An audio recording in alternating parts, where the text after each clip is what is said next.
Hayward, am I still hooked up to you? Did you plug that in? I just plugged it back in now. I'm showing up over there. I just want to make sure. You are good. You want to count to 10 for me? 1, 2, 3, 4, 5, 6, 7, 8, 9, 10. I got that stupid song stuck in my head. 1, 2, 3, 4, 5, 5, 6. We are live. Okay, we're live, so I got to behave myself. Sorry about that.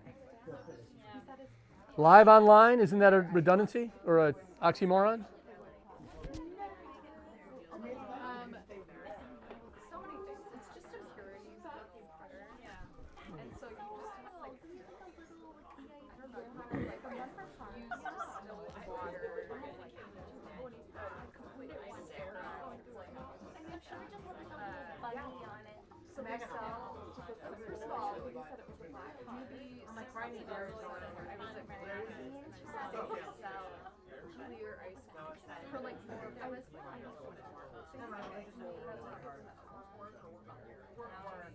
You can also buy specs that are special process. They like make ice cubes using a cooler and letting everything float to the top and then like all that they would be excited about, like I would be like really excited if you wouldn't even know what it was. now I'm sad. Oh yeah, well no, I'm working. I'm gonna go to Oh, here's the list. Okay. So, ooh, I want to go to the agricultural admin. Okay.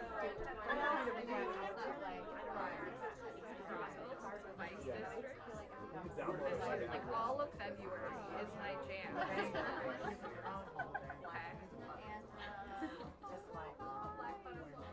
This seems that one. Alright, I'm gonna break you real quick. I do want to go. Okay. I like need to know when to find out. Hey, Word, can you see me from here or no? Basically, all of these sound really You can. You're very white. And I love how every single one of them I hadn't noticed. is up my This whole night I'm going to be talking about whiter than usual. So. Okay, good. How about now?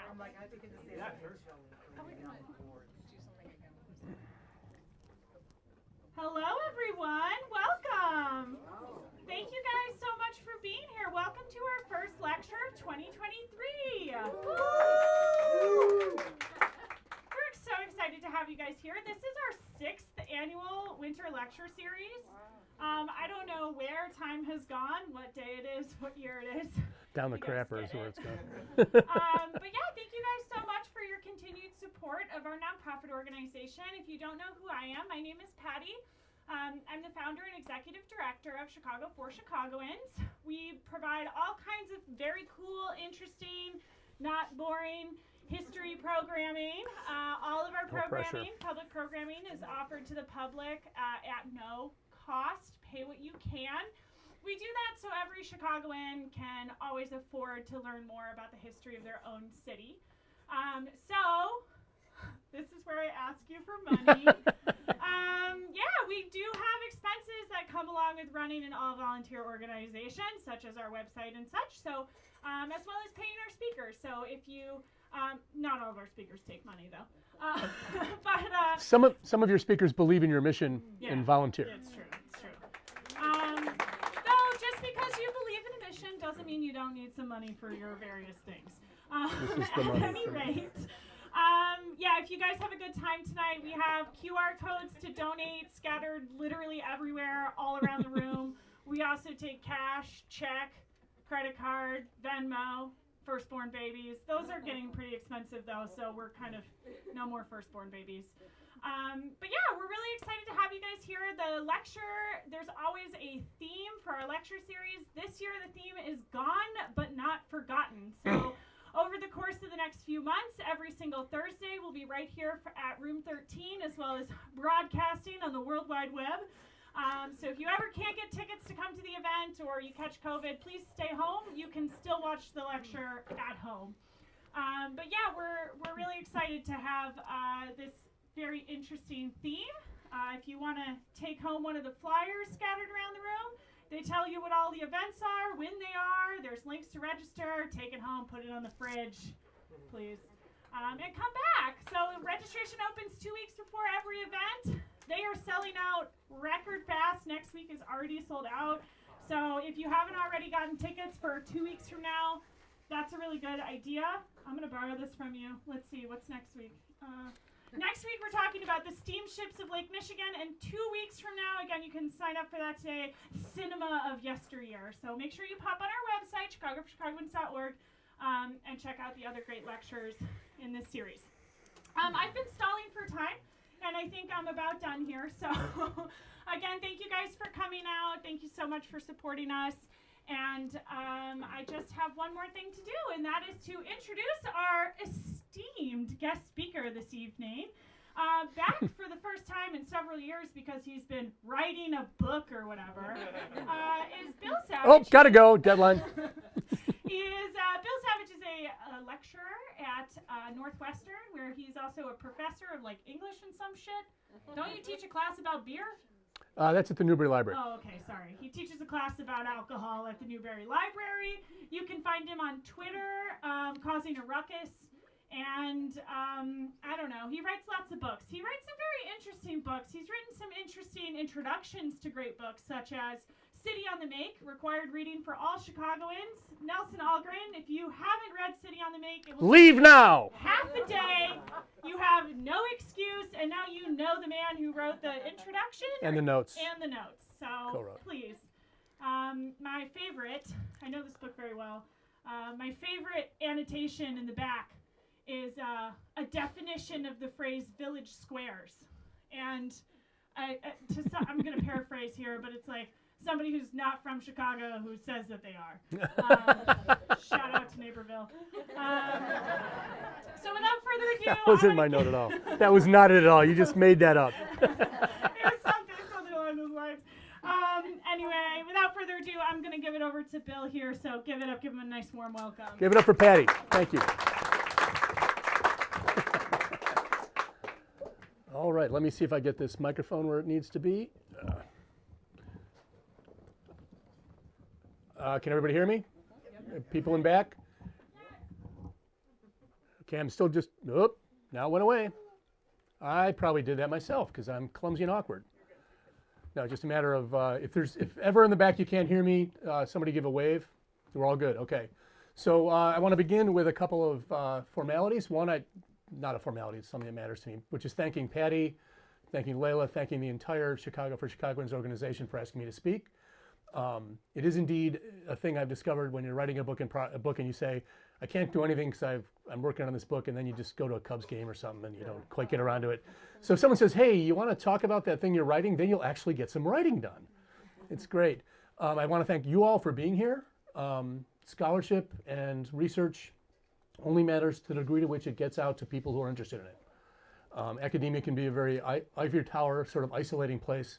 And anytime I get the chance to come outside into public and speak to people who are interested in what I'm doing, not because they're trying to get into med school and they need a grade or whatever, it's always very, very flattering and very rewarding. Let me also just say I like to make eye contact with everybody, but you two are just SOL. I can't quite do the owl move with the whole head.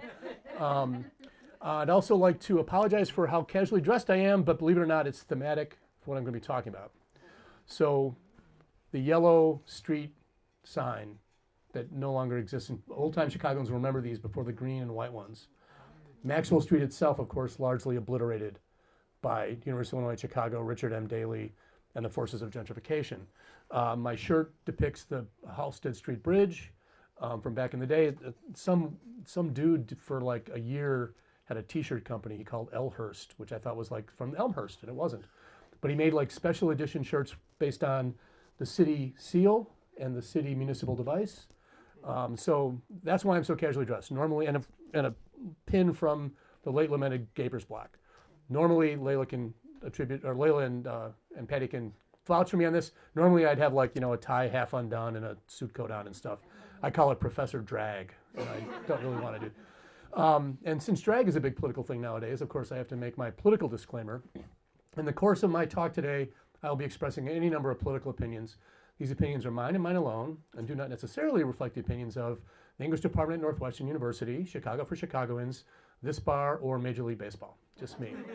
I also want to acknowledge that audiences for this kind of thing, I've discovered over the years, are often know things I don't know, and know little details I don't know, and maybe would disagree with me about assertions I'll make.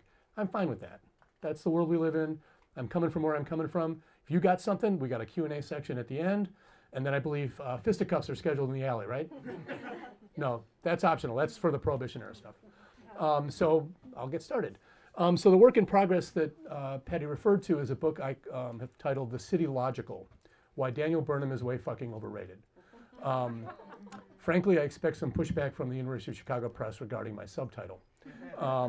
My thesis, though, is that the Burnham Plan, which I'm sure you all are all familiar with on many levels, is treated as sort of scripture in this town. And it has accomplished many things, including the idea of urban planning itself, but it really is largely unrealized. But anytime a politician wants to do something, all they got to do is say, hey, it's in the Burnham Plan, so it's a good idea. Rahm Emanuel was the master of this. So was Richard M. Daley, so was Richard J. Daley. Anything you want to do, you want to bulldoze Brownsville, say it's in the Burnham Plan, and you'll be allowed to do it. But the exact same year that the Burnham Plan is published, a plan that really transformed the city for everybody, everyday Chicagoans in their everyday lives, was put into effect. And this was done not by Daniel Burnham, but by a guy named Edward Brennan. He spent years trying to get the city of Chicago to make its addresses sensible and to make its street system also logical so people could get around. Unlike Burnham, who came from sort of modest origins, but by the time he does the World's Fair and then the Plan of Chicago, he is, of course, part of Chicago's elite. Edward Brennan was just literally a delivery boy for his father's grocery store who couldn't find places he was supposed to deliver stuff because the addresses didn't make any sense. Later, he was a low-level executive at Lyon and Healy, a store that primarily sold musical instruments, but was also kind of a general department store. And he worked with a much more modest club than the Commercial Club of Chicago to try to get the city to reform its street naming and numbering system. The reason why the street names and numbers were so problematic is the city grew by annexation. In the late 1880s, early 1890s, townships of Lake, Jefferson, Lakeview, and Hyde Park, as well as independent municipalities like Rogers Park and Westridge, were annexed to the city. All of them had different address systems, largely based on bodies of water. You would start in Rogers Park, you started counting at Lake Michigan and went west, and Devon and went north. So those house numbers would be very similar to house numbers elsewhere in the city, and in parts of the city where the house number started at the river, you might remember the river goes like this. And so the house numbers don't line up. Like the 100 block here is a mile west, just a few blocks north. So things didn't add up. The stuff we're used to, where State and Madison are the center of a grid, and all addresses grow out from there at a regular rate. Everyone says 800 blocks to a mile. There's actually exceptions.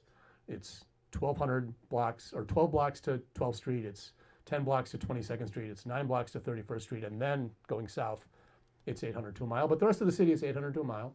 So you can always tell how far you are from State and Madison as kind of an abstraction based on the address. If you're at 800 West Chicago Avenue, you're a mile north of Madison and a mile west of State, because Halstead is 800 West. So this kind of logic makes it possible for people who grew up in the city to really own the place and know it, and people who move here from elsewhere. And how many of you are not from Chicago? Just clap or raise your hands. Okay, you can figure out how to get around. Much more easily than Atlanta, where every third street is Peachtree Court or some shit, right? And no knock on Atlanta, except it's Atlanta. Brennan accomplishes that. Everyone says, oh, he just did it in 1909. No, in 1901, he proposes this State and Madison thing. Then there's all sorts of dicking around and back and forth. He changed it to make it Kinsey and State, so that 12th Street, Roosevelt Road would be a mile and a half south instead of a mile south, but it was too late. The ball had started rolling. The key thing was he had a cousin who got elected alderman, and that got it done in the city council. Whereas before, the city council was just like, whatever, who cares? So once the state and Madison thing happens and there's a huge brouhaha, people have to change their addresses, the city has to be replatted. You know, those of you who are homeowners or condo owners, picture having to change your ownership documents to reflect a new address, right? Kind of a nightmare, but big business was behind it because it was really hard to deliver stuff. And this is before everyone had a car and picked up their own stuff at the grocery store. Anything you bought that was bigger than what you could carry was probably going to be delivered to your house by a team of horses and guys with a carriage. And if they couldn't find your home, they had to bring it back to where they started, and it burned money. It was just a waste of time. And the city was not logical until Brennan comes along and helps make things better. But then street names get into play. Brennan had, I just want to say ideas. He had themes or principles about how street names should work. First, street names should not be multiple. Like down by the Newberry Library, in 3 blocks there were 3 different street names, and now it's all just Walton. Right? And those of you who've traveled in Europe, especially in the UK and Ireland, that's how it works, right? In London or Dublin, streets change names every block, and the locals know, but you don't know that Oxford Street and Piccadilly Street are the same damn freaking street, right? So get rid of multiple names on the same street. Second, get rid of duplicated names. And all of these towns and townships, of course, what did they like? They liked presidents.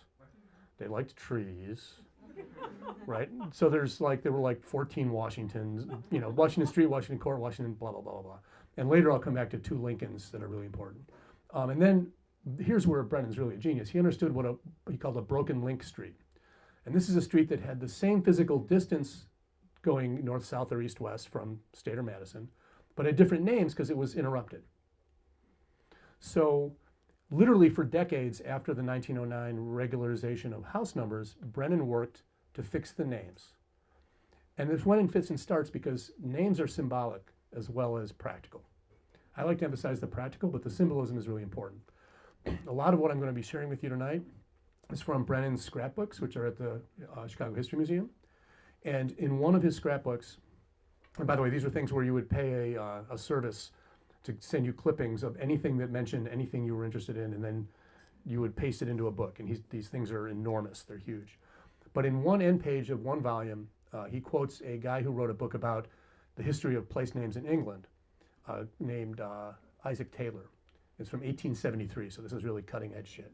But this is the quote that I think we want to keep in the back of our head. Local names, whether they belong to provinces, cities, and villages, or are the designations of rivers and mountains, are never mere arbitrary sounds devoid of meaning. They may always be regarded as records of the past, inviting and rewarding a careful historical interpretation. And that's what I'm trying to do, and that's why it's taking me years to write this fucking book. But in terms of the changes of street names in Chicago, it went in fits and starts. A lot depended on how developed an area was. Parts of the city that were not built up yet, and probably a good third of Chicago wasn't really built up until after World War II. There was lots of vacant space in Chicago until the middle of the late 20th century. But there was a lot of sentiment, a lot of feelings. For instance, in this neck of the woods, Halsted is 800 West. Until you hit that little bit around Irving Park Road, and then north of it, it's Clarendon. That's because the people who lived on Clarendon didn't want to live on Halsted, because Halsted was the stockyards. Right? They didn't want to be associated with that dirty South Side stuff. Ironically, the same thing happens in Brendan's own neighborhood. He lived in my neighborhood in Rogers Park, literally across the alley from where I grew up. 1400 West in Rogers Park is Glenwood. There are 8 different streets at 1400 West in Chicago. Going south from Glenwood, you get Beacon, then you get Southport, then you get Loomis, then you get a whole mess of little tiny streets in industrial parts on the south side. Why isn't it all one thing? Because the people in Rogers Park didn't want to be associated with those Southsiders. Right? Loomis was a South Side name. Can't have that on the North Side. I could do a whole book on North Side versus South Side, and maybe that'll happen after I finish this thing. So the sentiment and feelings that are associated with streets comes into play, but it's also about the politics of identity. Brennan's principles for naming streets, historic figures are always good, and believe it or not, for a white dude in the early 20th century, he was very positive on indigenous naming. He thought that street names should honor historical figures, including Native Americans from Chicago's history. He thought all street names should be short, one syllable ideally, two syllables at most. No similar street names, because this is before your printer prints out your addresses. You're writing something down. Alcott Street and Walcott Street are too close. So is Race and Racine. So he had a whole list of street names that had to be eliminated because they were too close to each other. Not all of it got done. In fact, I have a whole chapter in this book called The Chicago Way, half-assing it, because we never quite finish anything we start.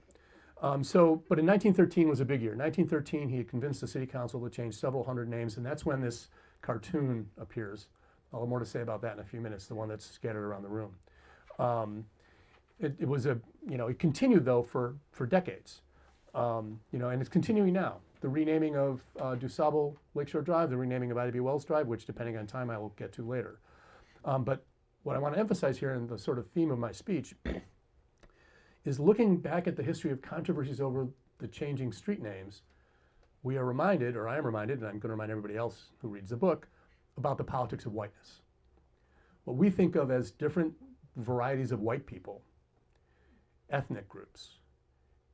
Back in the day, they thought of themselves as distinct as races are thought of today.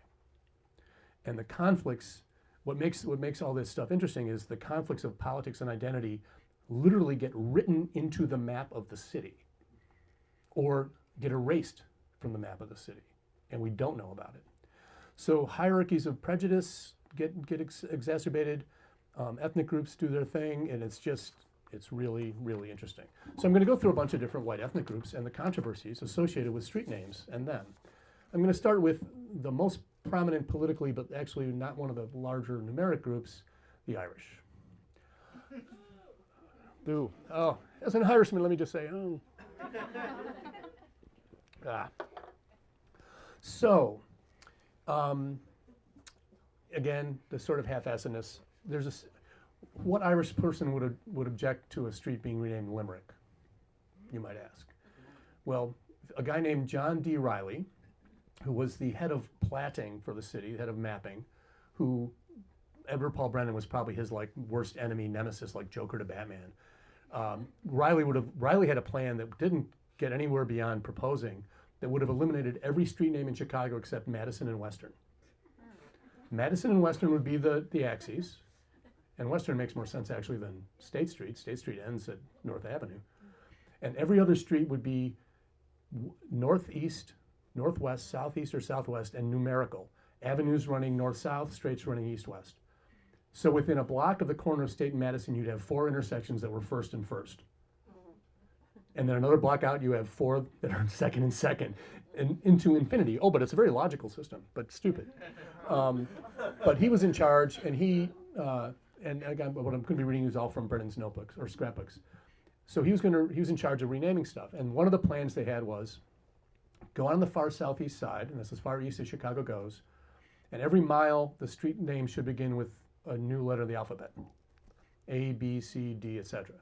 Now that got shot down because there's no way they're renaming State Street for something, right? But as the city developed westward, all these avenues that ran north-south, they said, well, we're going to rename them, but we're going to make it like the K's are this many miles from the lake, or from the Indiana state line, and so on. So they're renaming 53rd Avenue, which would be in the L's, and he's going to go for Limerick. And here's what happens. I'm quoting here a clipping from Brennan's scrapbook.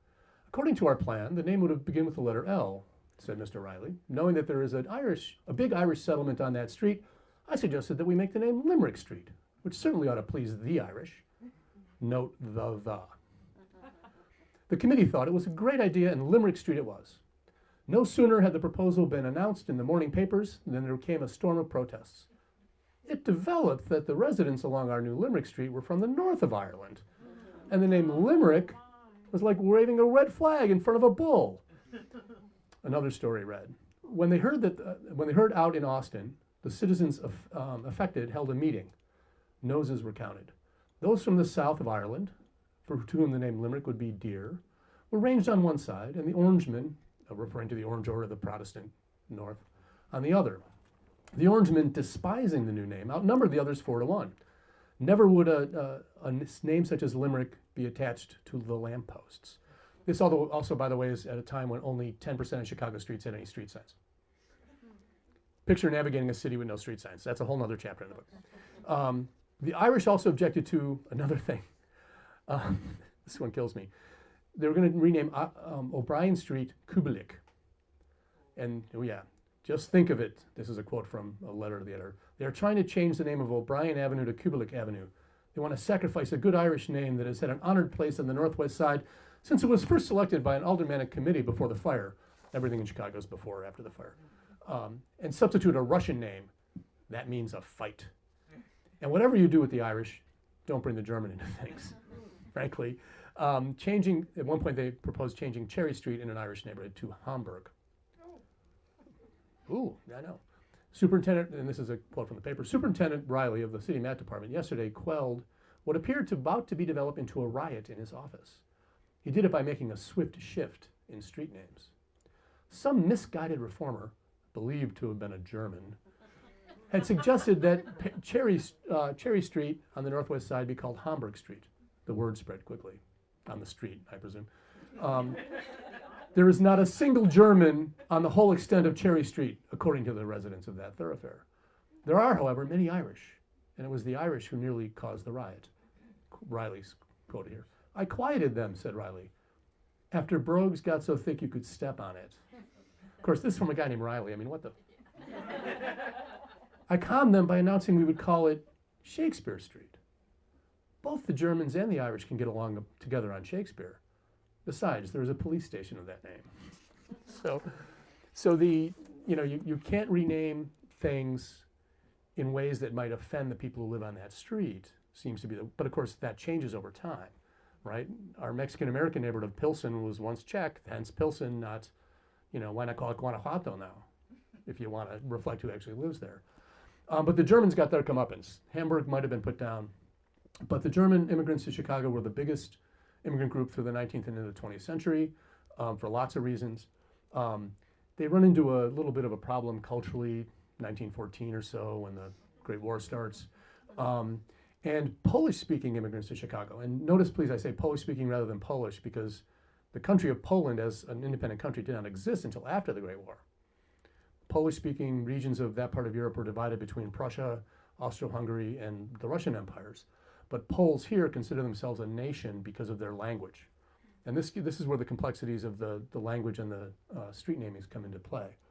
But Polish speakers led a crusade first against what they called Hun, H-U-N, because that was the way the Germans were depicted as barbarians invading Belgium and doing all sorts of bad things, which they were, for schools. Polish-American neighborhood had a school that was named Bismarck. Yeah, you can picture that. That would be problematic. So there was a movement to rename streets. And here's, again, another clipping. This is from the Tribune in April of 1918. Berlin, Rhein, Hamburg, Frankfurt, Koblenz, and Lübeck streets are names which will no longer offend the eyes and ears of residents of the 28th Ward if they have their way. 1,000 of them, most of them Polish Americans, meeting yesterday at St. Hedwig's Parish Church, joined in signing a petition to the mayor and city council to change the names of the streets. The petition will be presented by Alderman Max Adamowski, father of Ben Adamowski, the big political figure in the Daily era. Quote, we feel disgraced to give as our residents the name of a street taken from a German city. We will not stand it. We will stand it no longer. The sentiment was still further voiced by a resolution which said in the signers will revolt against living in streets named in honor of our enemies, the enemies of humanity, democracy, and freedom. And it continues that they say basically they're not going to vote for anybody who doesn't make this street change happen, which is, of course, the Chicago way in another way. But you might remember that there's still a lot of German street names in Chicago.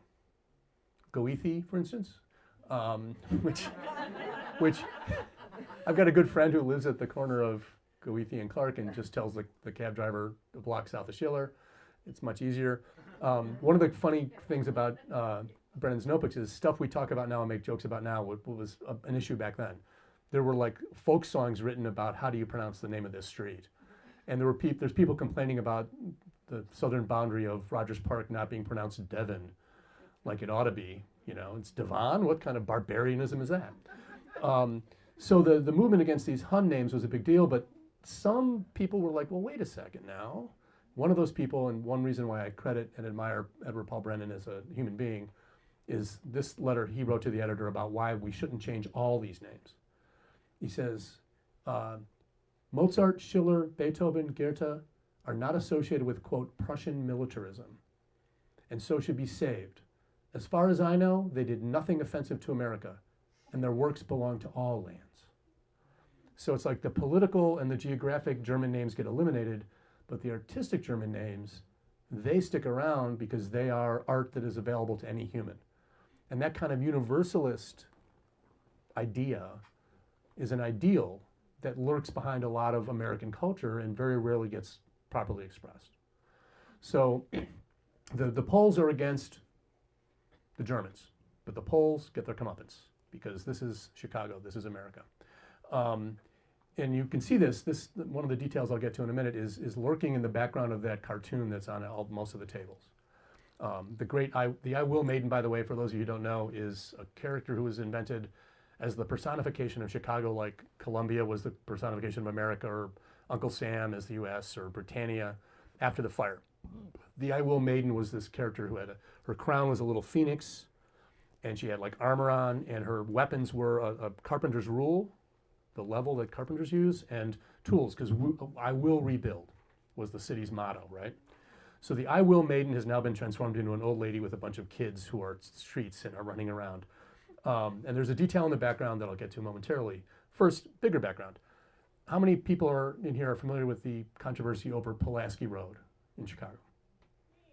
Me? Okay, just one. Okay, all right. Crawford? Right. Crawford.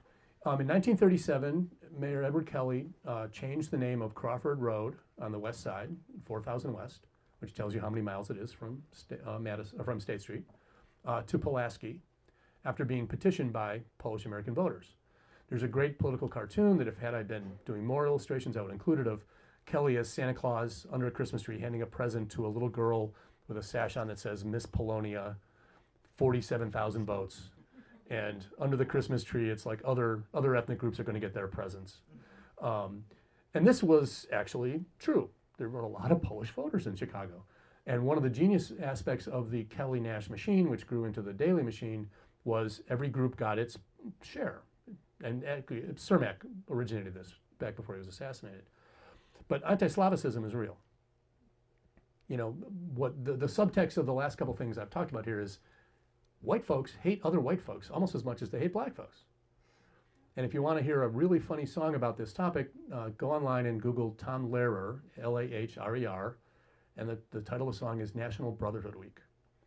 And this is from the 60s. He was a math professor at Harvard who was a musician and a satirist who hung up the satire game when Henry Kissinger won the Nobel Peace Prize. And I'm not joking, he did that. But National Brotherhood Week, some of the lyrics, the white folks hate the black folks hate the white folks. All of my folks hate all of your folks, it's American as apple pie.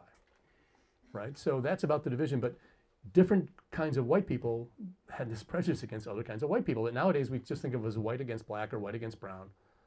But white ethnicity had this real power that has now kind of been dialed down. So in 1937, Crawford becomes Pulaski. People get up in arms because Crawford was a farmer who lived out south back in the day when Chicago didn't exist yet. So he's a founding father and we have to honor him. We can't take his name and give it to them, those people. And this is a commonplace among a lot of Chicago history buffs. And there are people who, I know someone whose parents stole a Crawford street sign to put in their basement. They lived out west and they would be, and someone is waving a fist, like they'd be damned if they'd changed Crawford to Pulaski. And the parts of the city that, or the parts of that road that aren't in the city, including Norridge and then back to Skokie, are still Crawford. Right? Yeah. I'm glad when someone recognizes something I'm saying is true. That's great. It's not just this wacko's opinion. So the thing, though, is it happened before that. So if you look at the cartoon, I'll give this back to you in a second. If you look to the mid-upper left, above DeSoto, you will see it says Pulaski Street, formerly Lincoln. Yeah, so Lincoln, there was originally two Lincoln Street. There was Lincoln Avenue, which we still have, and North Lincoln Street, which intersected at the corner of Grace. So have you ever been to that Trader Joe's from hell? I mean, it's only from hell if you're trying to use that parking lot. I mean, lock up a bike and walk in and it's sweet, but that parking lot is like the Indy 500 bumper car of soccer moms with dogs and kids, and dads too. But back in 1913, so, okay, the Lincoln thing was about the most egregious duplicated streets because they intersected and they were parallel. When they didn't intersect, they were almost parallel. Like Lincoln Avenue is an angle street, an old Indian trail. Lincoln Street was a straight street laid out by the grid makers. And at that corner, they intersected. And this is where Brendan gets his emphasis. Like, okay, people are writing addresses out on envelopes by hand and putting it in the mailbox. And what if you forget if it's street or avenue or you don't put either one down? You know, 5000 North Lincoln, which is it?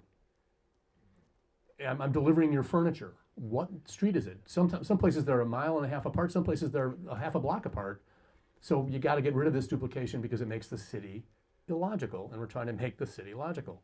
So they changed North Lincoln to Pulaski. And here's the reaction from the locals. This is from the Tribune, August in 1913. Headline, Ravenswood citizens object to the name of Pulaski Street.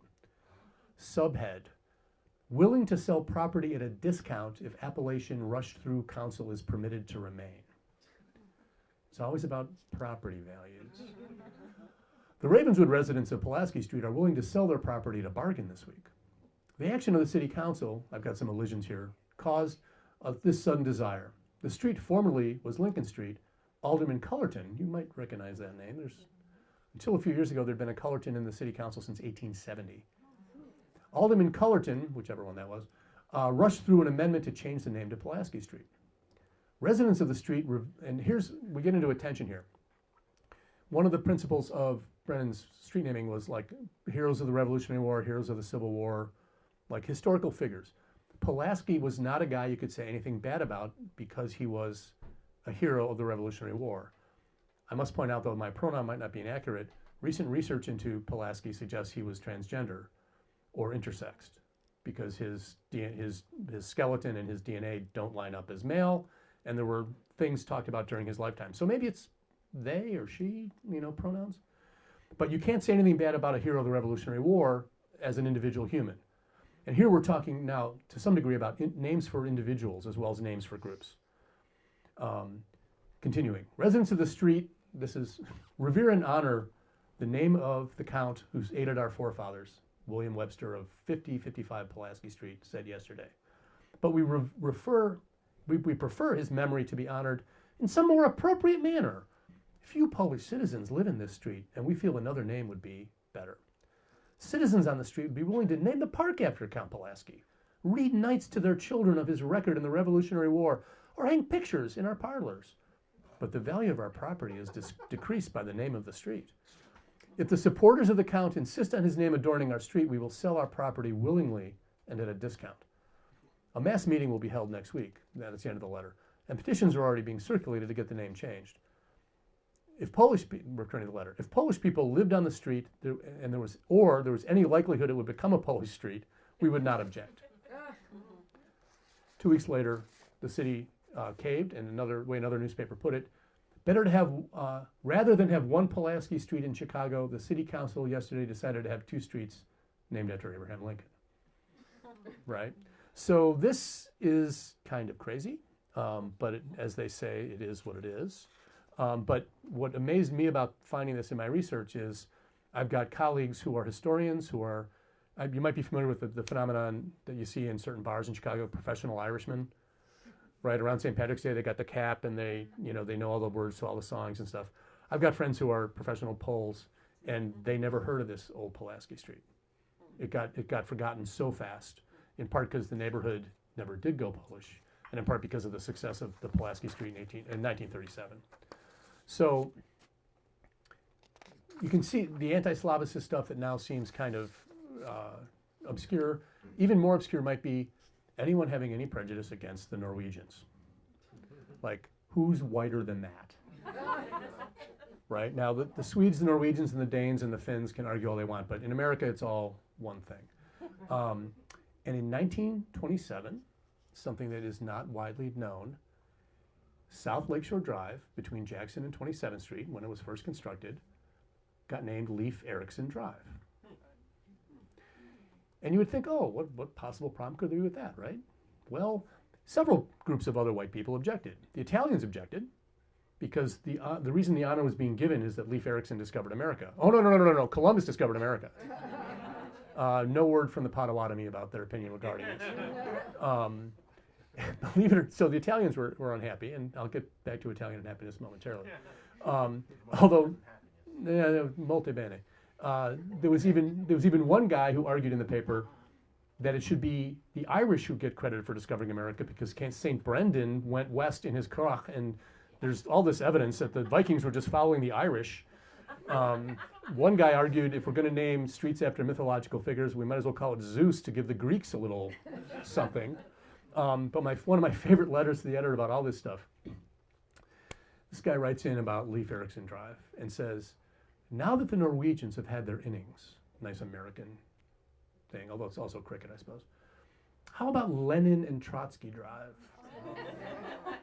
William Tell Boulevard, Cleopatra Place, Ferdinand and Isabella Road, Kaiser Wilhelm Avenue, and, oh vile sedition, George III Park. Right? So this idea that if you give any ethnic group any kind of naming to a street, which writes their presence in the city into the textual as well as the physical city. Again, Pilsen is still here, even though it's now mostly a Latino neighborhood. If you give any one group anything, you got to give everybody something, right? There were other letters to the editor that basically pointed out, look, everyone just calls it the Outer Drive already, so why bother? That's what people are going to still call it. We had that argument made again recently regarding DuSable renaming. So again, this politics of individual versus group identity, for me, comes to a head in a few places. One, the renaming of Roby Street for Damon. Arnold Damon, the Jesuit founder of Holy Family Parish, St. Ignatius College, which became Loyola University, St. Ignatius College Prep. When they renamed Roby for Damon in 1937, a whole lot of like subliminal anti-Catholic stuff goes on, right? And people are like, but that Roby guy, who was he again? I don't know. But we got all these businesses, and it's one of the ones that's still carved into the city street. If you've ever been at the corner of Damon and now I'm going to blank on it. It's one of the Hurons or Eries or Ohios. It's built into the side of a building. It says the Huron on one side and Roby on the other. Also at Patterson Street, which is half a block north of Addison on Damon, it says Patterson and Roby. Because before there were street signs, street building owners who were nice would put the name of the street in the building. You've got a bunch of these downtown still that say Quincy, right, which got mostly obliterated to build the Sears Tower. So individuals are an issue. What was the password tonight? Why Balbo? Because Ed Kelly, the mayor in 1933, was a fool, and Italo Balbo, one of the 4 leaders of the Italian Fascist Party who led the March on Rome, the Quadriumvieri, that put Mussolini in power, who was in charge of their Air Force, brought a bunch of planes over for the 1933 World's Fair. There were protests against this by Italian-American socialist groups because they knew fascism was bad. But Ed Kelly just wanted to make some hay with another variety of Italian-Americans in Chicago, and so the street was named for Balbo. He gifted the city a Roman column sent by Mussolini, which is still on the lakefront, fenced off kind of behind where the memorial to the police who died in the line of duty are. And that proximity of fascism and cops can be read many different ways. I say as the son, uncle, nephew, brother, and cousin of many police officers. But Balbo Drive is literally an Italian fascist written into our cityscape. And the movement recently, and I'll come back to this again, to rename Lakeshore Drive, Congress for Ida B. Wells and then Lakeshore Drive for DuSable, as soon as anyone talks about renaming Balbo, there are organized Italian-American groups that come out in force against it. They're denying that Balbo was really a fascist because there's a legend that he was assassinated by Mussolini because he wasn't personally anti-Semitic. He thought Mussolini shouldn't have adopted the Nazi anti-Jewish laws. We don't have any streets named for Rommel, and Rommel was in on trying to assassinate Hitler. So it's all nonsense, but it shows the power of political organization. And the fact that the two aldermen who wanted to rename Congress for Wells caved is amazing to me because they're from 100% black wards. Like the Italian Americans aren't going to vote for Moore or King. They probably could have gotten reelected anyway. But lots of letters to the editor. But my favorite of all these, and believe it or not, I've got favorites, was the renaming of South Water Street for Wacker. You're all familiar with Wacker Drive. It's the answer to a great trivia question about the grid. The only street in Chicago that has a north, south, and east and west designation is Wacker Drive, because it goes from all the way by Lakeshore Drive up the river and down south to the expressway to Ida B. Wells. It was originally South Water Street, and when in 1924 Wacker died, he was a very prominent brewer. He was one of Burnham's primary propagandists. He funded a textbook called the Wacker Manual that taught the Burnham Plan to Chicago public school students so that they could convince their parents, who were largely not literate in English, to vote for the tax levies you needed to do things like double-deck South Water Street. Right? I mean, this is before Mayor Richard J. Daley. Chicago had to, if you wanted to build something, you had to pass a tax levy on yourself. You had to do a bond issue until we had home rule. Like the ones you see in the suburbs all the time now, where they vote to not to pay more for their libraries. So they want to rename South Water Street for Wacker to honor his work in service of the Burnham Plan, and he was a really successful brewer. One letter to the editor said, "We can't change the street name because I'm not sure how to pronounce it. Do we pronounce it like Americans or like Germans? Vodka or Wacker?" But the best of these letters to the editor, one of the things I stumbled upon first when I was doing this research that just made my jaw drop. This is a letter to the editor from a guy named Cyrus J., which sounds like descended from Mayflower, via much inbreeding. This is June 19th, 1924. An outrage to change the name of any of the old streets of Chicago. I was born in Chicago 70 years ago. Somebody do the math. South Water Street was here ahead of me, and it should stay and not be changed to any other name. The present-day aldermen do not understand the feeling that the old residents of Chicago have for the old names. So that the thing that is in the thing, streets are about emotion and feeling. But this is how he signs off. Chicago for Chicagoans. America for Americans. Those are my mottos. Now, I was praying for Make America Great Again or Make Chicago Great Again just to have it totally nailed, but I didn't get that. So I wonder what Cyrus J. would think about Lakeshore Drive becoming DuSable Drive, or for that matter, South Parkway becoming Martin Luther King Drive. So I'm going to shift gears out of white people fighting over whiteness into black and white, which is more the Chicago way, perhaps. So when King was assassinated in 1968, Chicago was the first city to name a street after King. Len DePrey, the alderman from Hyde Park, the 5th Ward, proposed renaming the Civic Center for King. Now the Richard J. Daley Plaza. That got shot down so fast they didn't even see the airplane hit the ground. Richard J. Daley knew that and there was also talk of renaming Western Avenue because it runs the whole length of the city. And it's called that because it used to be the western boundary of the city.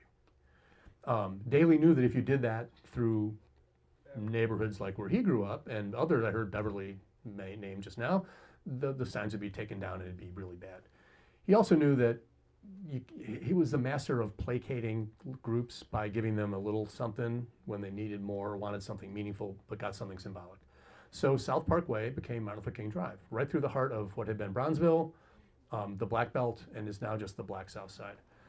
Chris Rock, the African-American comedian, has a hilarious routine about how whatever city you're in, if you get lost and you're on King Drive, you know what neighborhood you're in.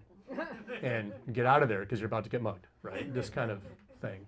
And it's ironic because, King fought against discrimination, he fought against segregation, he believed in equality, and when you make the street in just his people's neighborhood, you are basically rejecting his values because the street names are these symbolic things that embody values. Hence, you shouldn't have a fascist name in your city either. So I don't know what Cyrus J. would have thought. The DuSable Lakeshore Drive is really interesting to me. Again, I already mentioned that Moore and King, the alder creatures who spearheaded that, as well as the Ida B. Wells, caving on the change. Well, I'm going to start with Ida B. Wells. So Ida B. Wells Drive is the second time that street was changed for political reasons about race. That's in a part of town that's a bunch of presidents in a row, you might have noticed. Now, it's not strict chronological because there was already a Jefferson Street and, it didn't really work, but it was boom, boom, boom. It should have been Tyler, the 10th president of the United States. The first president of the United States to be part of an insurrection against the federal government because he went with the Confederacy during the Civil War. He was actually a Confederate House of Representatives member. So he was a traitor. And so the city council in 1868 changed the name of Tyler to Congress. Now there's no direct evidence that it was because of his Confederate sympathies, but there were Civil War veterans on the city council at the time, and it kind of makes logical sense, right? You don't want to be honoring somebody who rose up against the government of our nation. So changing a street name that was renamed Congress to get away from the white racist to Ida B. Wells, one of the great fighters for equality and justice in American history, is obviously like a sort of double symbolic movement.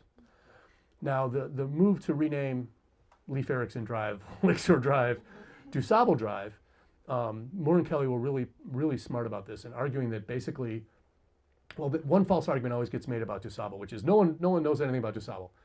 Every Chicago history book going back to the very first ones talks about DuSable. The thing is that other propagandists, including the guy who ran the Tribune, Colonel McCormick, and others, they'd always say John Kinsey was the father of the city because DuSable moved away and sold his cabin. Everyone always had to acknowledge DuSable. And there was really great research into DuSable's life in the 1930s. And the idea that no one knows who DuSable is, so we have to name a street after him, isn't entirely accurate. But the symbolic importance of naming a street for the first non-indigenous person to live here is also important. And Moore argued really powerfully that it had to be a street that went the whole length of the city, which it doesn't quite, right? I mean, it does end before Rogers Park, where I live, and it does end before Hegwish, where other people live, right? But it's like something that is an edge of the city. Everyone knows it.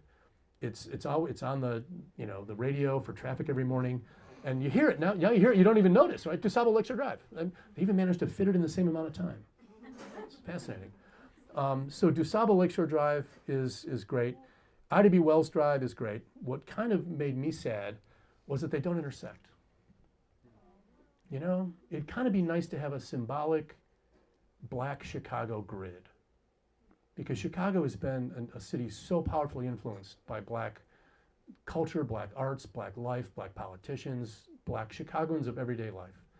And you've got State and Madison that's a grid. It would have been great to have a grid that intersected DuSable and Ida B. Wells. In my research, I'm looking back in the 1927 stuff about the Leif Erikson Drive. The Chicago Tribune, a publication then is now not exactly known for its liberal sensibilities or sensibilities at all. Not big on immigrants, not big on black people. But there was an editorial, because people said, oh, Leif Erikson Drive, what are we going to do next? Name something for DuSable? And they responded by asking what residents of the Second Ward, which would have been the Black Belt, thought about this. And a letter writer responded to the Tribune. I'm going to quote this letter at some length. Your DuSable editorial in today's Tribune ends by saying, quote, nothing much has been done in his memory hereabouts. It might occur to the Second Ward that something should be.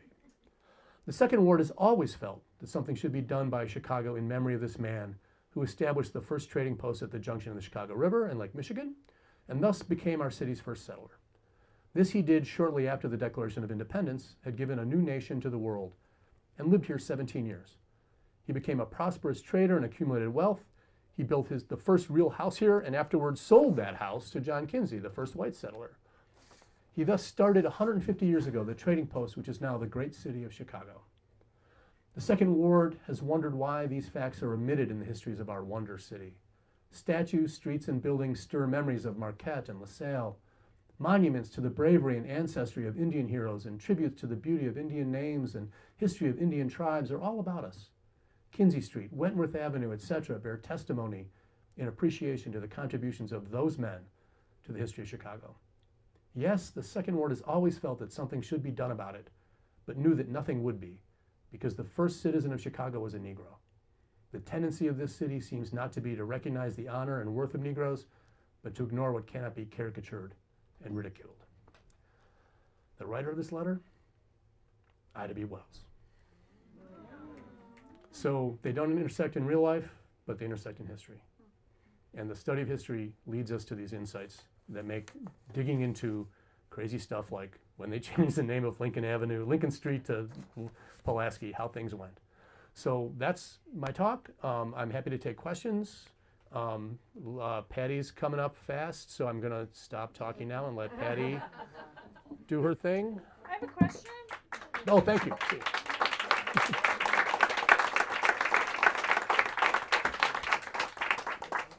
How long did they go? Oh, that was Actually, I good. have two questions. Well, you're in charge, so you get to ask them both. The rest of you get one half a question. Why keep a street named for fucking Wells Fargo instead of just renaming Wells Ida B. Wells? Okay, Wells Street is not named for Wells Fargo. I thought it was Henry Wells. Well, here we go. Okay, this is another great story, though. William Wells, ignorance is to be exploited for humor. This is a great story of naming, renaming, and the venality and assholery of Chicago City Council. So Wells Street was named for William Wells, who was a character out of Chicago history that could have been out of a James Fenimore Cooper novel. He was a Scots immigrant child who was kidnapped by Miami Indians and raised by them in the late decades of the 18th century. Goes back to his white family, fluent Indian speaker, speaker of several native languages, becomes an Indian agent. His sister marries the guy who's the captain in charge of Fort Dearborn in 1812. You might have heard of used to be called the Fort Dearborn Massacre. Now we call it the Battle of Fort Dearborn because it's only a massacre when the natives win, and it's a battle when the white people win. Anyway, he comes to help evacuate the people from the fort. He dies in the battle heroically. He kills a bunch of the Potawatomi. The Potawatomi kill him, eat his heart to get his courage. I mean, stuff out of fiction. And so Wells Street was named for him. It would have been Fifth Avenue, got named Wells Street. But then the South area on Wells Street in the South Loop became a vice district, full of brothels and saloons, much like this place, I think, except for the brothel part, which this place I'm sure is totally not. And so the city council was like, we can't have a street named for our hero of the Battle of Fort Dearborn Massacre. Can't have a street named for that hero. Be such a terrible, awful street. So let's, instead of like going in and cleaning up this area and building good housing for people and blah, blah, blah. No, let's change the name of the street. That'll take care of the problem. So they changed it to Fifth Avenue. Then they changed it back to Wells after it got cleaned up in the early 20th century. So that's the answer to that. And also, as long as I'm on the topic of vice, Broadway in 1913 got changed, had been Evanston Avenue, and it got changed to Broadway because, of course, the mail kept going to Evanston. Duh. And then some merchants on North Clark Street, so Broadway ends at Diversey, Clark Street continues all the way south to 22nd. They wanted to change the name of Clark Street to Broadway because Clark Street was associated with the Vice District around the Newberry Library and in the South Side. So like if I've got a business on Clark Street and people think I'm running a whorehouse because I'm on Clark Street, we got to change it. That's in this cartoon. Down in front, you've got Broadway, formerly Evanston Avenue, and up above him, a little guy saying Clark Street. Look what a long tail our boys got. If I could follow up on something that you just said. So it was Fifth Avenue, then it became Wells. So how did the Fifth Avenue, where the Fifth City is? That was Did that exist as I well? don't know what Fifth Avenue you're talking about. In Garfield Park, there's Yeah. Fifth Avenue. 'Cause they renamed it to pump up the area because like Fifth Avenue, New York City. Oh. I've never, this is complete news to me. Is it an East-West Street? Is it a North-South It's Street? like goes on an angle in Garfield Park. They renamed it. It used to be Colorado Road and Berry Point Road. And like, oh, we need to pump up our image. Let's name it after Fifth Avenue, New York City. And there were people who thought that renaming Evanston Avenue Broadway was about naming it for New York. It's Broadway. And so some people objected to that. But this is the first I've heard about this Fifth Avenue in Garfield Park, so I've got to look into that. This is why I love doing these things. I learn. New chapter for the book. No, not a whole chapter. Paragraph at most. Paragraph is all I can do. But let me just say that this respectability stuff is part of that. But Patty has a second question, and then you're up next, sir. So, I just want to know if you can speak Mm-hmm. for a second to some of the worst street names, in my opinion, such as Lawrence Avenue. Lawrence is named for Bradford Lawrence, a non-Chicagoan who happened to be in the room while his friend, a developer, was randomly naming streets. Right. What's so bad about that? Okay. I have no question. Do any of you? There's a great Chicago writer who died a few years ago named Larry Heineman. Won the National Book Award in the early '80s for his novel Paco's Story, actually beating out Toni Morrison and Philip Roth in quite a literary scandal.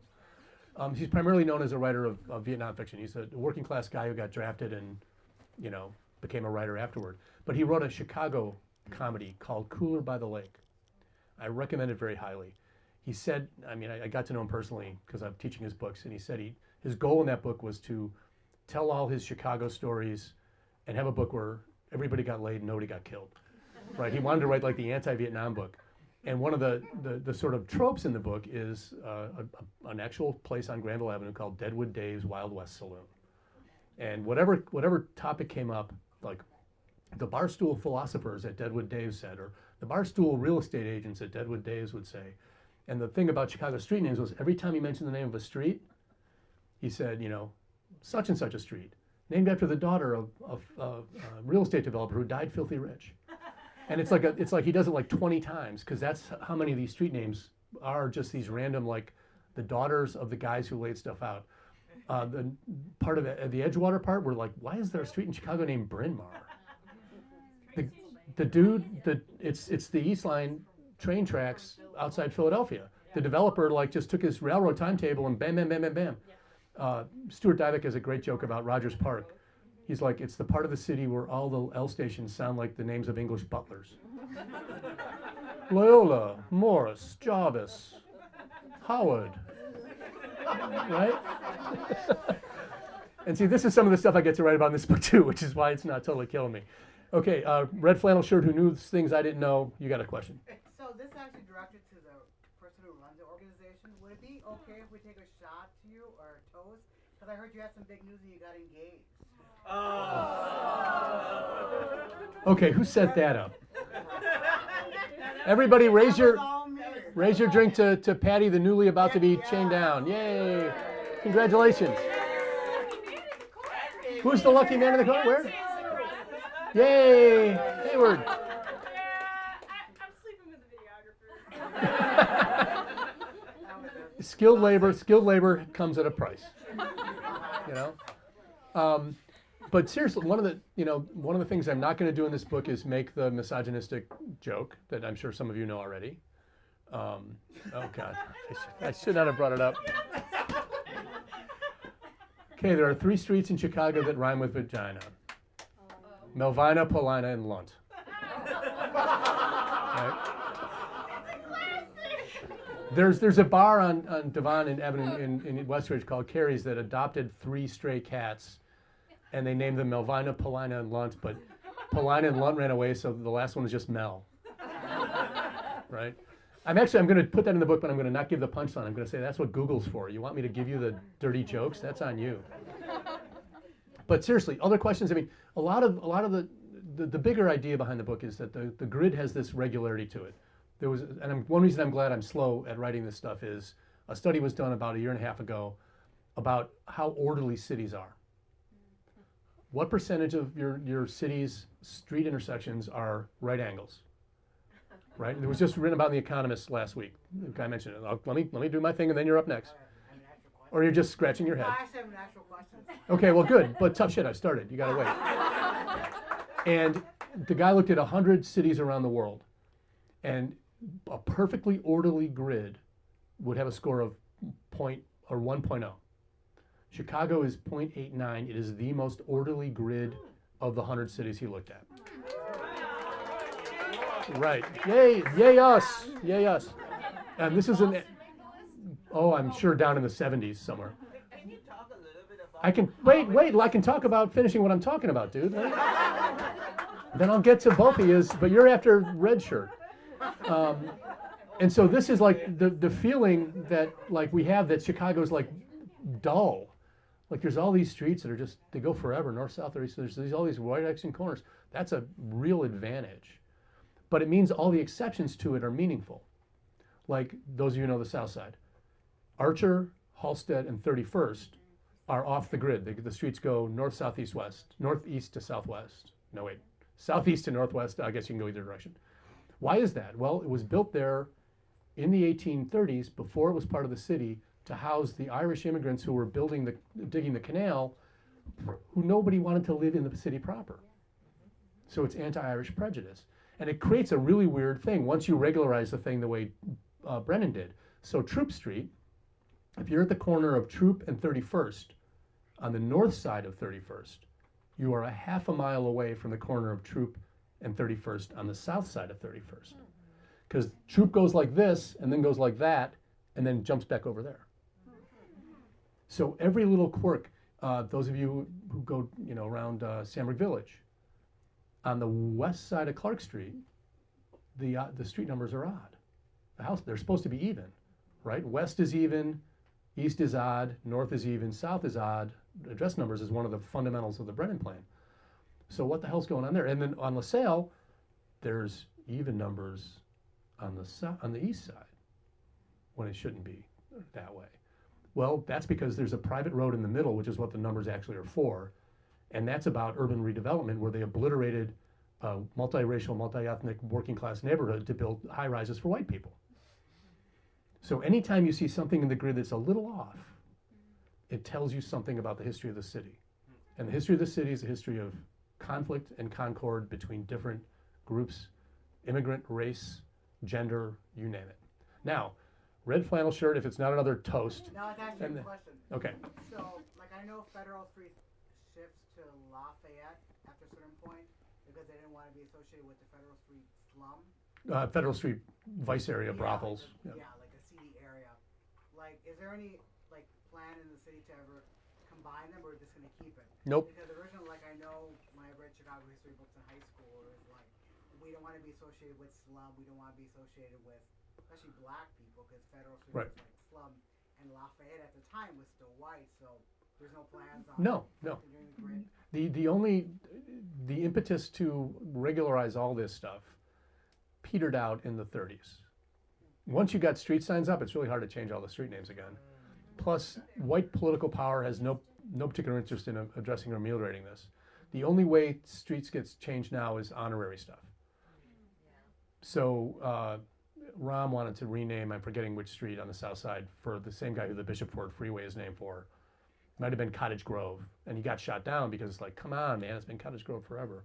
But what you identify there, this association of a street name with a particular racial or ethnic or neighborhood identity, and the desire of other people not to be associated with that identity, is what I was talking about earlier with Glenwood, with Clarendon, with Northsiders not wanting to be associated with Southsiders, Clark Street not wanting to be associated with the brothels of the levee. So it's all the same us versus them kind of stuff going on. And sir. Okay, thank you. I guess so. The grid system, did it actually start with New York, with whatever plan that they did in, like, what's the origination of grid being the ideal way to like have your streets? Rome. Yeah. Roman colonial cities were laid out in grids by mandate. That then became but you lay out the grid in the center of Londinium, but then the rest of the city is a bunch of far-flung villages that eventually get incorporated into it. In the current issue of The Economist, or maybe it's a week out of date now, there's a great little history of this, which talks about the Chicago thing I just mentioned. In this part of the world, the reason cities have grids is the Northwest Territories Act. After Jefferson bought the Louisiana Territory from the French, they laid out rules for how we were going to expand westward. And one of the rules was every settlement would be surveyed, platted in a grid that ran mostly north, south, east, west, but at most places runs into geography, rivers and hills and valleys, and Chicago was flat enough that it didn't matter. So grids were a city ideal going back to the Romans and arguably the Sumerians before them, but there's not as much direct cultural follow through from that part of the world. But other cities I've seen someone say that you can define the Midwest by Germans and grids. German. There was a great map just online the other day. Percentage of the population that's German immigrant background in the U.S. and it's so centered in the upper Midwest. And this is also the Northwest Territories Act. So grids happen because of government action. But then the meaning of the grid, like once a city expands, it doesn't necessarily expand orderly. And we didn't. But for the most part, until you get the northwest and southwest sides, you don't have like crazy curvy streets. But you got the river, so you got streets that go on the angle along the river. But yeah, grids are mandated by the government. And they make sense. They make it easy to navigate. Only if the addresses make sense and the streets make sense. Back to the left and then to the right. Did the city charge to update deeds and stuff when they changed all the numbers? No, they didn't. They had to make that free or people would have really been up in arms. What people charge, okay, the question, if you didn't hear, did the city charge people for updating their plats? The city mandated the changes and actually mandated things people were really pissed about. I have to put my house number on my house? What the fuck is up with that? And you can still find around this, how dare you tell me what to do with my private property? That's the story of American history. That covers slavery. That covers everything. But the people were eventually convinced that the fire department might be able to find you if they know who the house number is, right? Printers made tons of money, and there's a great collection of postcards at the History Museum. You live in Chicago, your aunt in Cincinnati has been sending you Christmas cards for 10 years, and your address is about to change, and your street name's about to change. You send the postcard out saying, I'm in the same house, but now this is my new address. And they mandated if you didn't make these changes, they were going to send inspectors out, they were going to fine you. But the actual replatting and everything like that, that was gratis, because it had to be done for everybody. You can rely on individual property owners to cooperate. To the right there? So I live in Buena Park, which is like many neighborhoods along the lake, has a lot of places and terraces. Right. Do you know what the system was in naming some of those? And in particular, I would like to know about the street on which I live, Bittersweet Place. Do you know where that name came from? Best name ever. Summary. So what? Summaries for the people online. Oh yeah, so the question was, the gentleman lives in Buena Park, and there's a lot of streets with names like places and terraces and I don't know, cul-de-fucks and whatever. And what, Bittersweet Place, where did that name come from? Bittersweet Place, I don't know off the top of my head, but there's a great book by, I'm blanking, Tom McNamee, and there's another journalist involved called Tom Hayner. Thank you, Streetwise Chicago. It'll be in there. The Chicago Public Library also has a catalog of every street name and what it's been changed to and from. I don't know, it probably is about like a plant, like there's a bittersweet that's a flower. But the terraces and places and all this, if Brennan's plan had not been half-assed, every street name would tell you what kind of street it was. North-south would be avenues, east-west would be street. Angling northeast and southwest would be roads, southeast and northwest would be this. A terrace would be a street that runs for less than this amount on this kind of, it was this elaborate long list of things with weird names that never came to pass. In part because the Chicago City Council doesn't want to actually do any work. And in part because it was so freaking, that would have been like a little too much. Nobody wanted to rename State Street State Avenue, right? So that street nomenclature just is random. It's like, what did the developer want to call it? So I live up in Northeast Rogers Park, and where my street ends is East Lake Terrace. That had like 3 different names. Why do they call it a terrace? Oh, who knows? The street I live on is Birchwood, which was the name of a country club, because it was developed as like a lakefront resort before it became Rogers Park. So there is no rhyme or reason. There was supposed to be, and there ain't, which again is the half-assing it that is the Chicago way. Other questions? Oh, over here, I'm sorry. Yeah, no, I have a question about how long do the honorary streets stay? Oh, God. How long do honorary streets stay? I was just involved in getting an honorary street name for somebody. No, Steve Canine. You've got to be dead. I'll let you handle that when I'm gone. So these honorary street names were created in the 70s, I believe, because people kept wanting to change actual street names for people as an honor. And the city was like, come on, we can't replat all these buildings. We gotta not do that. So they came up with this system where the local alderman gets to say, we're gonna name this honorary Bill Savage Boulevard, put up a brown sign instead of a green sign. And I think they're theoretically permanent. Like there's no process I know of to remove them. I will say that when they go away, they don't get replaced. So the corner of State and Madison was supposed to be honorary Edward Paul Brennan. But there's another Edward Brennan who was the chairman of Sears Roebuck. He's got a street sign down there. So it was like Edward Brennan intersecting with Edward Brennan, and the EP Brennan went away.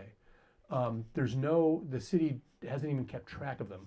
There's a just like as long as the actual sign is yeah. that's it. Well, there's a resolution gets passed in the city council, and so then it is part of the acts of the city council record keeping. But unlike the green street signs, there's no maintenance associated with it.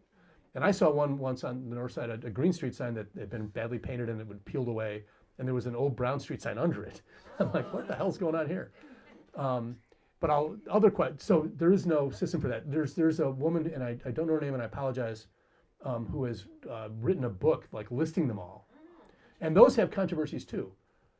So, anyone remember Bert Nateris? Alderman for the Michigan Avenue area, right? He wanted to have North Michigan Avenue named honorary Hugh Hefner Drive because of the, of course, liberating thing of Playboy magazine. Come on by for our lecture March 9th. Yeah, it's okay. Oh, that's going to be part of it? Okay. And let's just say that the feminist caucus in the city council was objecting to this radically. And he's like, this guy was an important part in our neighborhood. And hey, I'm Jewish, and I didn't object when you, and he pointed to whoever Alden was, named a street honorary Louis Farrakhan Drive. And he's a noted anti-Semite. I didn't say anything because it's your ward. You get to do what you want to do. This was a huge brouhaha. So yeah, the honorary street thing is another chapter, and it's a whole different kettle of monkeys because nobody actually pays attention to them except the people for whom they're named. Right. And the alder creatures who think they're going to get votes based on it. Yeah. Right? Back there. How many streets are named after women in Chicago? How many streets are named after women in Chicago? I don't know off the top of my head, but I guarantee you most of them are named after the daughters of developers. I'm not joking. Honorary, Ada, these are literally named for the daughters of the developers of the neighborhood. But some streets are named after women in another way. And here's another Irish story I could have told. Toohey Avenue in Rogers Park and beyond to the west, named for the woman who was the daughter of Philip Rogers, the founder of Rogers Park, who donated the land to donated the roads to the city. Didn't have to do it. Like she owned it all. She could have made it all one big development. But then some dude who had an office on it didn't like having an office on a street with an Irish name, so he got the city council to change the name to Kenilworth. You got to have a nice waspy name for your waspy law office or some shit. So she threatened to take the land back from the city. This is Catherine too. And so Toohey is named after, I guess it's her husband's name, but she and her husband donated the land, right? And the quirks are always fun. So those of you who are, if you've ever gotten off the L at Sheridan Road on the Red Line and walked south 2 blocks, you're at a corner of 4 different streets. West Sheridan, North Sheridan, is it Byron or Grace? I can never remember. And Sheffield. Byron. Yeah. I had an English professor who said, I live on Byron Street, but I don't teach romantic literature, and I just blocked it out forever. So there's one corner, but it's got 4 different streets. And Sheridan Road. Why does Sheridan Road keep its name all that way? And why does Sheridan Road exist? Sheridan Road exists because the powers that be in Chicago after the Haymarket incident were afraid that the German working class was going to rise up and kill them all. So they donated land to the federal government to have an army post built up in the northern suburbs and a road that would take the army from Fort Sheridan down into the city to put down any more uprisings by the working class. So every time you're on Sheridan Road or cross Sheridan Road, and I cross Sheridan Road multiple times a day, my office is on Sheridan Road, think of that. Think that Marshall Field gave money and Gatling guns to the federal government. And that road, that's why that road keeps its turn. And if you've ever lived on West Sheridan Road, as I have, just say it's whatever the other street is when you order a pizza, because otherwise you're never going to get your pizza. All right. Time is running out, I imagine. All right, guys, we have to wrap it up, but you can bother Bill with questions on Twitter or Rod, after this. give him my Twitter handle. Yeah, his Twitter handle is Rogers Parkman? Yes. Rogers Parkman. Yeah. He lives in Rogers Park. I always have. He's name dropped a lot of things today, so I want to kind of finish up with a few mentions of resources you can check out. There is a pretty awesome guide to how all the different streets were named. It's available on our website, chicagoforchicagoans.org/resources, along with a shitload of other free resources where you can do Chicago history research. But if you want to learn about your specific street name and where it came from, check out our website on the resources page. We have a great link to it. And again, Streetwise Chicago, great book to pick up, use somewhere. We name dropped Playboy March 9th. Olivia will be talking about Playboy Chicago roots, covering both feminism and the complicated pop culture history of Playboy and its connection to Chicago. We've mentioned brothels like 19 times, so around Valentine's Day this year, we have back-to-back lectures by Mandy on Chicago's brothels, February 9th and February 16th. Adam Seltzer will be here to talk about Forgotten Vice District, so back-to-back lectures about prostitutes, vice, and all the reasons you might rename your street. I just also want to just name drop our next lecture. This time next week, we'll be here talking about the steamships of Lake Michigan, everything from iron ore freighters to floating palaces. So come back next week. Those guys were customers of the brothels. So all the sailors that liked to patronize brothels. And again, 2 weeks from now, Layla will be here talking about cinema of yesteryear, what it was like to go to the movies 100 years ago. So we have so many more great lectures. We're very excited. This is only the first one. You've just gotten a little taste of what's to come. So please give a big round of applause for Bill. Thank you. Make sure you check out his book, due in bookstores approximately 16 years from now. That's if the editing goes fast. Yeah, if editing goes as planned. And like I said, the subtitle's going to change. I won't get away with that subtitle, but the City Logical, I'm married to that one. City Logical. So keep an eye out on Twitter for him to announce it if Twitter's still around by the time the book comes out.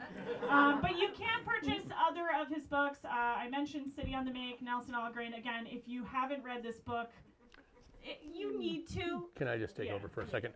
So let me just say thank you to Patty for that. A couple things. The work I've done in the past has tended to be like introductions and annotations. So Chicago City on the Make, I annotated with my friend David Schmickens.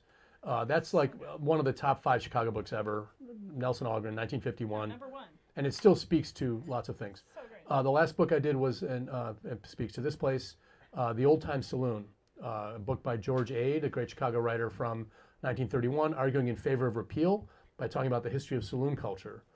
Also with Paul DeRica, who runs not a competitive aventure, but a complimentary one, Pocket Guide to Hell, which is based on an Englishman saying that he thought Chicago would be, he thought, I'm going to get it backward, but Chicago was thought to be such a hellhole.